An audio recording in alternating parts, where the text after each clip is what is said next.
Broadcasting in the evening on WCPT 820 Chicago's Progressive Talk, and in the afternoons on the Mothership AM 950, the Progressive Voice of Minnesota.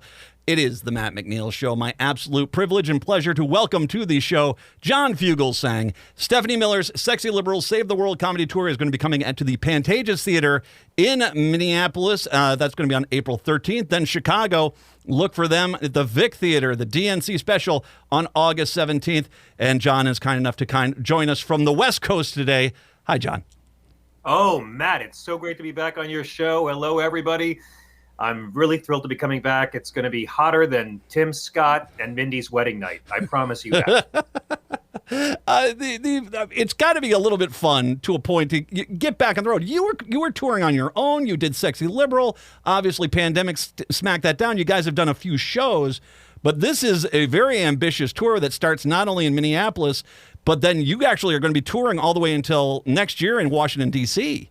Yeah, we're really doing it, Matt. We've teamed up with Live Nation after like a dozen years doing this tour. We finally decided, no, let's do it, and let's get in bed with those fine people. Yes. So we're playing all over, and yeah, you're right. We're going to be playing in Chicago for the Democratic Convention. We'll be starting the whole tour off in Minneapolis on the 13th, and we're going to wrap the whole thing up in Washington, D.C. on Inauguration Weekend 2025, regardless of who wins. So it's a fun tour if you've never seen it.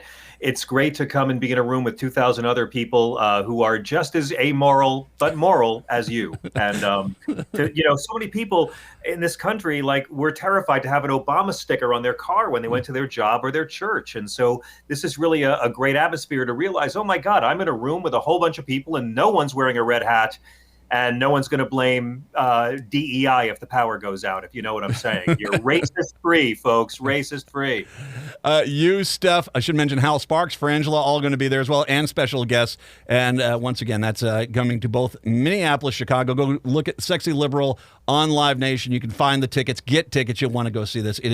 It's absolutely, in this insanity of an election season, it is going to be nice to have you here. For God's sakes, and I'm going to bring this up just really quick, one religious thing. Trump is putting out a $60 Bible now. Did you see this?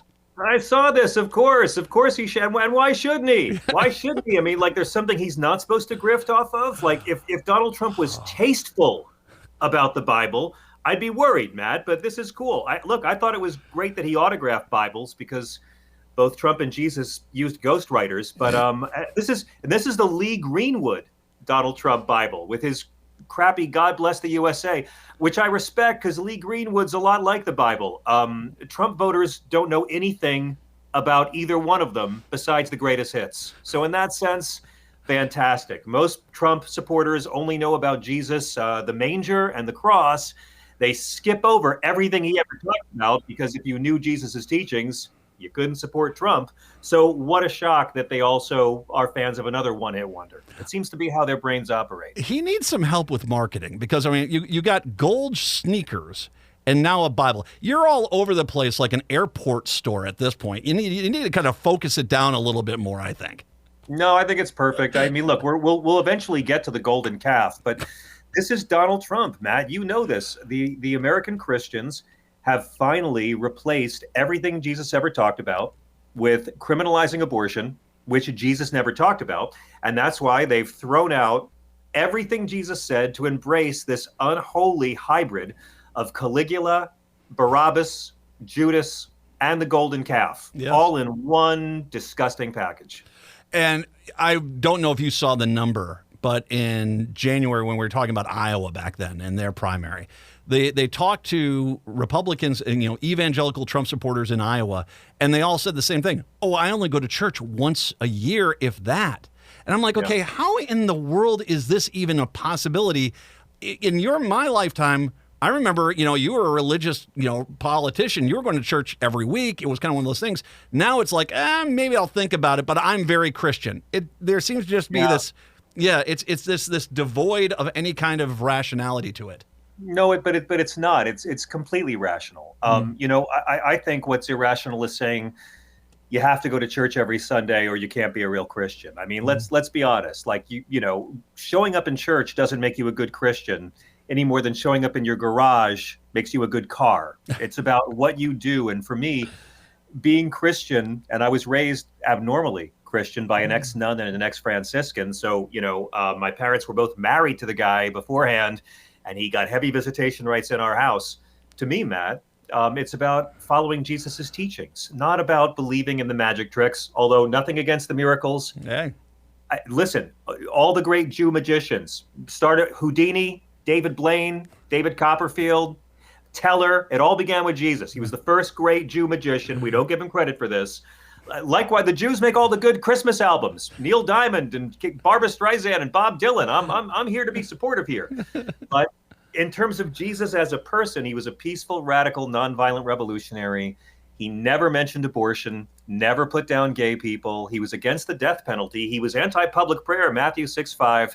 And he was a long-haired, brown-skinned, homeless, unarmed, community organizing, anti-slut shaming, Palestinian, brown-skinned liberal Jew. That's the guy they pretend to follow. And as you well know, Mr. McNeil, the only way you can follow both Jesus and Donald Trump is if you've never read either of their books. That's it. There's no Jesus-based justification for Trump support. I'll say it again. There is no Jesus Christ-based support for supporting Trump. And you can do this with your right-wing loved ones. Even if you're an atheist, and some of the best Christians I know are atheists, Mr. McNeil. But all you got to do is just say, tell me one actual teaching of Jesus that Donald Trump or the Republican Party or MAGA fights for. Chapter and verse, just one. And this is how you'll find out how little your right-wing loved ones or coworkers have actually read this book they wave around like a prop. I always love throwing the Gospel of Matthew at him. I really do. That's it. Matthew 25, Jesus gives his marching orders. Exactly. You're going to, individuals and nations, very important, because the right-wing Christian, I do this in my personal life, but Jesus never said the government should hold a gun to my head and make me pay the Benghazi bill. Yeah, they always give the rationale to vote against Jesus on election day. But Jesus gives it all out in Matthew 25, the parable of the goats and the sheep. He says he will command individuals and nations to care for the poor, care for the sick, be kind to those in prison, and welcome the stranger. On immigration policy alone, they're not Christian. The only law in the entire Bible, Old Testament or New, is the commandment to welcome the stranger. I have no problem with a government based on Christian values. I really don't. I've never seen them from our loudest Christians, Matt. Yeah. I want to talk with you a little bit as well about the election, because when I had Steph on a few days ago, are you okay? Are you okay with that? Yeah. Did you recover from that? Thoughts and prayers. I love Steph, man. I love Steph. She would join me.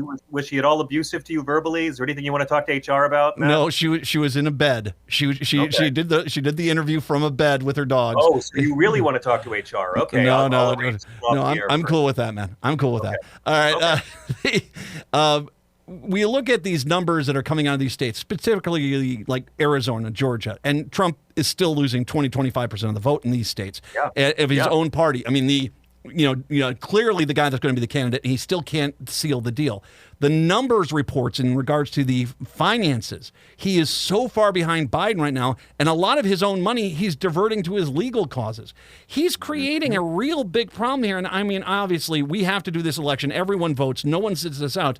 But I'm seeing a lot of problems. As much as the media likes to say there's big cracks in the Democratic Party, the reality is where all the cracks are right now, literally, is in the Republican Party at this point. I agree. Look how much the Democrats have healed from the great Bernie-Hillary civil war of '16. I mean, Nancy Pelosi, say what you want, she had such discipline in getting that entire caucus on the same page. My whole life has been Democrats at war with each other. This whole, screw you for only agreeing with me on 85% of policies. That's been the Democratic Party my whole life. Not anymore. They are so unified. That's continued under this president. And the Republican Party, I mean, they might wind up trying to fire their second speaker inside of a year. And you're right. I mean, right now, the big money donors are hiding from Donald Trump like 14-year-old girls backstage at a beauty pageant hide from Donald Trump. In 2023, he spent $50 million in Republican donor funds on his own legal fees. which I think is brilliant, Matt. I support this. Funnel all the RNC cash to one candidate, no money for down ballot racists. Turn the RNC into his GoFundMe by putting your daughter-in-law, who has no experience, in charge of it. Matt, Lara Trump is going to defile the RNC bank account like it's a Tom Petty song. It's going to be beautiful. And if the RNC is paying his legal bills, how is this not a gift and therefore taxable as income? These are the things I think about when I'm sitting home alone all day, Mr. McNeil. But he's bleeding them all dry, because when you donate to Trump, you're donating to E. Jean Carroll going shopping. That's what you're doing. Well, and he can't, financially, and I mean, obviously you get into the realm of the finances he has, trying to get, $464 million for a bond. You don't have the cash around, you have the business. But he clearly has these properties leveraged to the hilt, and no one is, even the conservative groups are like, okay, no, we're not even touching this. There's no there, and it's clear this guy's just a massive orange leech who's just going to suck every damn dollar out of the Republican Party. Exactly right. That's why he's bringing Paul Manafort back in. Yes. And by the way, anytime anyone says there was no collusion, you just have a 2-word response: Paul freaking Manafort to that. Donald Trump's second campaign manager fired for, let me check, colluding with Russia during the campaign. I feel bad for Trump, because I hate it when I've got to pay $400 million for a bond for a guilty verdict because I lied and inflated my net worth. But now no one's going to lend me the money because they know my net worth is not as much as I lied it was for all those years. And can I say one other thing? If I was Donald Trump and my son-in-law, Jared, got $2 billion from a Saudi prince because we helped him together cover up a murder, and Jared still wouldn't help me out, I'll be honest, Matt, I would start being attracted to my other daughter. I really would. I really would start lusting after my other daughter, just because it's just for the morals of it. Just for the morals. By the way, you bring up the Jared Kushner thing. He does have a ton of money from Saudi Arabia, and at no point has he returned, father-in-law's calls. And and one person said, okay, if he did give him the money, he'd have to tax it. So literally, that's your entire thing. Well, I'm going to get taxed on the money. I'm sorry, Dad, you're on your own. It is such a broken family. It's delicious. I know. I mean, what could be better than uneducated Republicans donating to a crook, getting no returns on their investments, and losing the election? One of the reasons so many of these congressmen are dropping out, I believe, is because the state RNCs are being bled dry. Yes. The money, when you donate, your money is going to Save America PAC. They're not donating in any way to the RNC. And when they do, they're fleecing it. Right now with this, he's directing 10% of every dollar he gets online to his PAC. Used to be 1%. Now it's 10%. And they're heavily in debt, just like Trump himself. I'm sure if you added up all of his properties, Matt, he'd probably have $1 billion. But if you added up all of his debts and liens, it's insane. This guy doesn't have the money. And I keep reminding everyone every night on SiriusXM, don't forget to stop and smell the train wreck, because most likely he's going to lose, and going to lose horribly. And as we saw this week, he's still helping nominate Senate candidates who are arguably unelectable, but they're loyal to him. Mm-hmm. What we saw in Ohio, Donald Trump insisting that they get this guy Bernie Moreno, may have just helped the Democrats keep the Senate, because I think Sherrod Brown's seat looks a lot safer after putting this lunatic in charge. But the media, the media is still like, for months it was all Biden's old, and then they got over that. And I'm so tired of the ageism, Mr. McNeil, you don't even know. But now the media's whole thing is, Americans don't want this election. They're both so unpopular.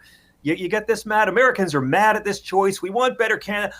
You got Donald Trump led a violent terrorist attack against the Capitol and ended 200 years of peaceful transfer of power. And over on this side, you got Joe Biden, who thinks women should have control of their own bodies. Who am I supposed to vote? Both sides have lost their minds, Matt. John, what time is your show on SiriusXM? We're on 9 p.m. Eastern, 6 p.m. Pacific, 5 nights a week, whether you like it or not. All right, I'll make sure I link to that. And then a reminder, you can see John in town in Minneapolis, April 13th at the Pantages Theater, and in Chicago, get your tickets to the Vic Theater, August 17th. John Fugelsang, Sexy Liberal. John, as always, thank you very much. I appreciate it. You, Mr. McNeil, you're the best. Take a break, come back. It's the Matt McNeil Show.